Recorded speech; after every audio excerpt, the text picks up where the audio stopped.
सतगुरु के साजी निवाजे प्यारे सात संगत जी, प्यार और सत्कार से कहना धन निरंकार जी। सात संगत जी, संपूर्ण अवतार बानी में शहनशाह बाबा अवतार सिंह जी महाराज फरमाते हैं, सतगुर दे लड़ लगे जेड़ा उसनू ओंदी टोट नहीं, अंदरों बाहरों सच्चा सुच्चा पाक साफ कोई खोट नहीं। राजा सारी दुनिया दा ए राज जो है दा जान लवे, दुख दलिदर नेड़ ना आवन जे सतगुर पहचान लवे। रग रग विच रमिया होवे, श्वास श्वास विच इसका ध्यान, कहे अवतार में वारी खोली, ऐसे गुरसिख तो कुर्बान। शहनशाह जी कहते हैं, जो ऐसा गुरसिख होता है जो सतगुरु की हर एक बात को मानता है और सतगुरु की रग रग में ये निरंकार का एहसास बना होता है, ऐसे गुरसिख को किसी भी चीज की कोई कमी नहीं रहती है।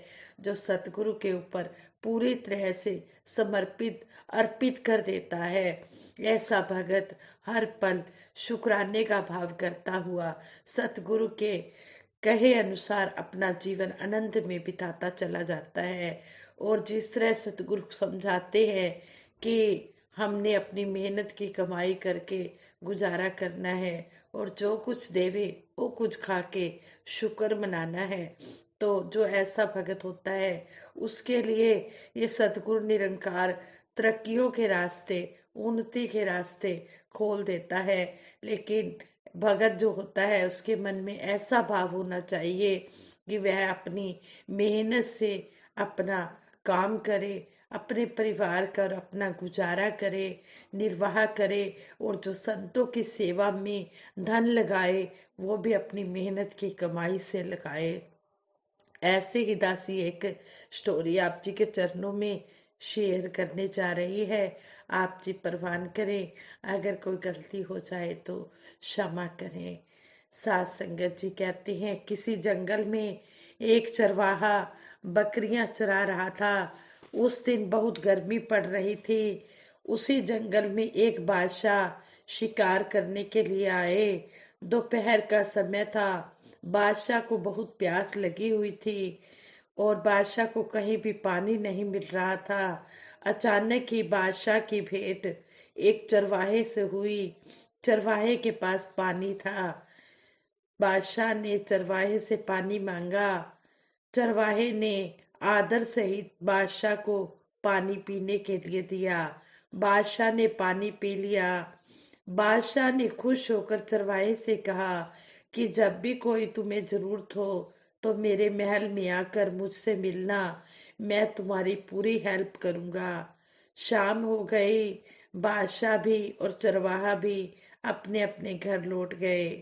चरवाहे ने दिन भर का पूरा वृतांत, पूरी घटना शाम को अपनी पत्नी को बताई। चरवाहे की पत्नी ने अपने पति से कहा कि कल सुबह ही आप बादशाह के घर पहुंचकर वहां से ढेर सारा धन मांग कर ले आओ, जिससे हमारी गरीबी दूर हो जाए। दूसरे दिन चरवाहा बादशाह के पास पहुंचा तो उस समय बादशाह नमाज अदा कर रहा था। नमाज के बाद बादशाह चरवाहे के साथ बड़े ही प्यार के साथ मिला और बोला कि बताओ तुम्हें कितना धन चाहिए।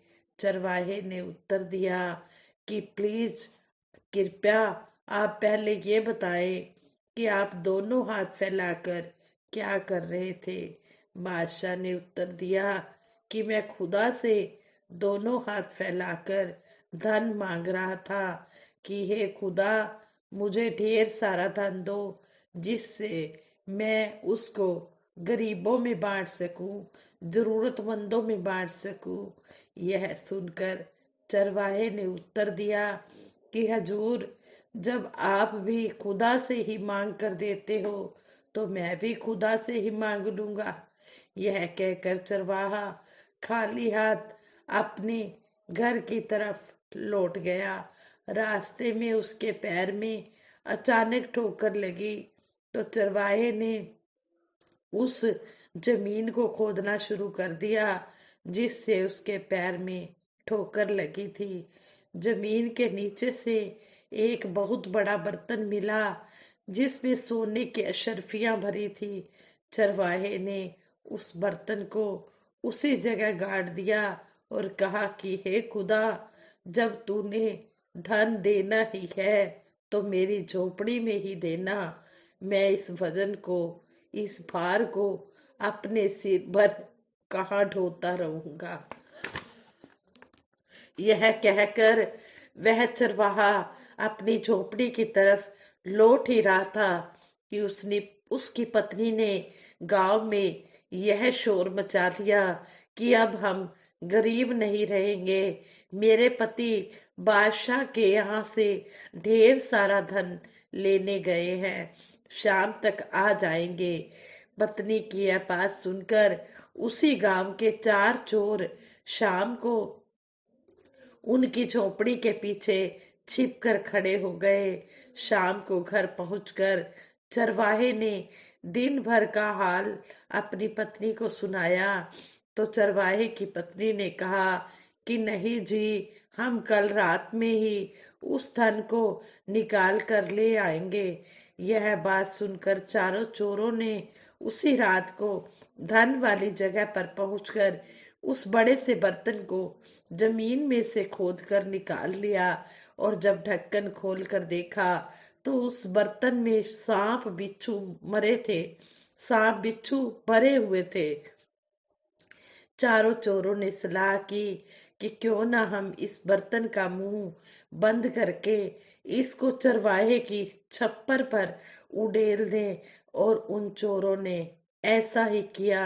चरवाहे की छप्पर पर जाकर उस जो घड़ा था उस घड़े को वहां पर उल्टा करके उड़ेल दिया। ईश्वर की कृपा से उस बर्तन में से वही सोने की अशर्फियां निकलने लगी। शोर सुनकर चरवाहे की आंख खुली तो उसने अपनी पत्नी से कहा कि भाग्यवान, जागो और देखो, जब ईश्वर देता है तो छप्पर फाड़ कर देता है। सतगुरु दातार की कृपा उन्नति का रास्ता खोलती है। इसके साथ ही हमें कठिन परिश्रम करना भी बहुत जरूरी है।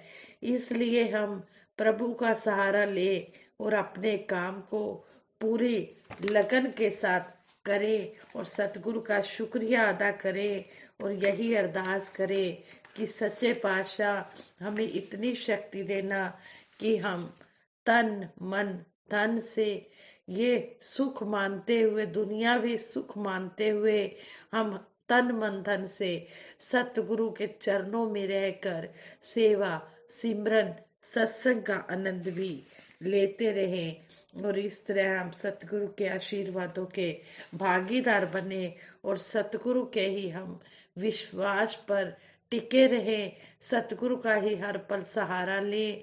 सतगुरु ने जो भी हमें देना है ये देगा, जो भी हमारे लिए सुखदाई होगा ये देगा।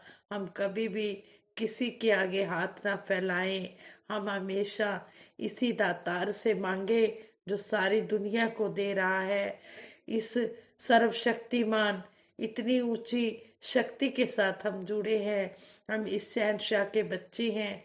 इसको सब पता है मैंने कब किसको क्या और कितना देना है और ये देता ही चला जाता है। हमारे मन में सब्र शुक्र की भावना होनी चाहिए। जब सब्र शुक्र की भावना होती है तो सब्र सिदक का चोला होता है। तो ये सतगुरु निरंकार उस भगत को सब कुछ दे देता है, जो भी उसके लिए सुखदाई होता है ये देता चला जाता है। बस हम मांगे तो दातार से भक्ति ही मांगे और यही अरदास करे कि सच्चे बादशाह ये जो मानव तन मिला है, जिस काम के लिए ये मिला है उस काम को भी पूर्ण करे और दुनिया में रहते हुए दुनियावी कामों को भी करें, अपने गृहस्थ धर्म का पालन भी करें और इस माया में इतने लिप्त ना हो जाएं कि हम इस मायापति को भूल जाएं। नहीं, हम हर पल इसका एहसास मन में बसा कर रखें, हथ कार वाल ते दिल यार वाल। हम हाथों से काम करें और दिल में इस प्रभु परमात्मा का वास रखें, इसका एहसास बनाकर रखें, इसका सिमरन करते चले जाएं। यही सतगुरु के चरणों में हम मांगते हैं। और जैसे संपूर्ण हरदेव वाणी में सतगुरु बाबा हरदेव सिंह जी महाराज फरमाते हैं, भक्ति की दौलत तो साधो हमने खुद कमानी है, यह हमारे ही काम आनी है, यह न बांटी जानी है। कि हम जितनी भी भक्ति करेंगे, भक्ति की दौलत इकट्ठी करेंगे, ये राम नाम रूपी धन हमारे ही काम आएगा, यही अंत समय हमारे साथ जाएगा, और कुछ भी जाने वाला नहीं है। ये दुनियावी चीजें सब यहीं की यहीं रह जानी है। इसलिए हमें सतगुरु हर समय चेतन भी कर रहे हैं, चेतावनी भी दे रहे हैं कि मानुष का जन्म पाकर वीरता न गवा देना, यह जन्म अमोलक है, यूं ही न गवा देना। कि मनुष्य जन्म जो 84 लाख योनियों के बाद मिला है, इसकी हम कदर करते हुए अपना जीवन यापन करें। और कहते हैं कि भक्ति की दौलत तो साधो हमने खुद कमानी है, यह ना बांटी जानी है, यह हमारे ही काम आनी है। अपना यदि कोई संबंधी भक्ति करने वाला है, भक्ति का फल उसे मिलेगा, हमें न मिलने वाला है। जिस तरह हमारा कोई रिलेटिव है, अगर वो भक्ति कर रहा है तो भक्ति का फल उसी को ही मिलेगा, हमें मिलने वाला नहीं है। इसलिए हम ये ना सोचें कि हमारे फैमिली के जो मेंबर्स हैं वो भक्ति कर रहे हैं तो हमारी भक्ति पूर्ण हो गई है। नहीं, हमने अपनी भक्ति खुद करनी है और सतगुरु के चरणों में यही मांगनी है कि सच्चे पातशाह हमारी अंतिम श्वास तक आप जी के चरणों में तोड़ निभ जाए। यही अरदास, यही कामना। दासी से विचार करते हुए बहुत सी गलतियां हुई होंगी, उन गलतियों के लिए आप जी क्षमा करें। और सभी के सुखों की कामना करते हुए दासी सिमरन करवाएगी। सभी ने मिलकर सिमरन में साथ देना है और सच्चा पातशाह सभी को तन मन धन के सुख देते हुए सेवा सिमरन सत्संग के साथ जोड़ के रखे। यह अरदास भी सतगुरु के चरणों में है। सच्चा पातशाह परवान करे, तू ही निरंकार, मैं तेरी शरण हाँ, मैनू बख्श लो। तू ही निरंकार, मैं तेरी शरण हाँ, मैनू बख्श लो। तू ही निरंकार, मैं तेरी शरण हाँ, मैनू बख्श लो। बोलिए सतगुरु माता सुदीक्षा सविंदर हरदेव जी महाराज की जय। निरंकारी राजमाता गुरुबचन अवतार की जय। सात संगत जी बड़े प्रेम से कहना, धन निरंकार जी।